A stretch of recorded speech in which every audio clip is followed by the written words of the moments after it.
Nokuphikisana kuba emkhandlwini whether kusekomidini lomkhandlu kwi-council noma emakomidini amanye omkhandlu ongama-portfolio noma i-exco, kuba ukuphikisana okuhealthy okusuke ku-informwa imicabango eyahlukene, kodwa akukaze kube bikho ukuphikisana okusuke kubangwa ukuthi siqhamuka emaqenjini angafani.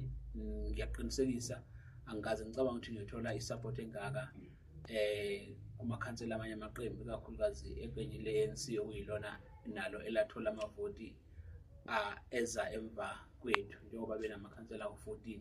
Ngakho-ke onke la makhansela sithola okukhulu nje ukusaphotheka nokuhlonipheka kwehhovisi enkulu okuyihhovisi likameya. Ngakho nje ngibathulile isigqoko, yikho ngikholwa ukuthi mina indaba ye-Government National Unity bonke abantu bayethuka ngakubo. Thina baqubusini kade sayiqala ngoba sonke sisebenza as a-collective, sonke siyavumelana, siphikisana kuphela uma kuwukuthi ngempela siyabona ukuthi kukhona kufuneka sikuxoxe ngodaba.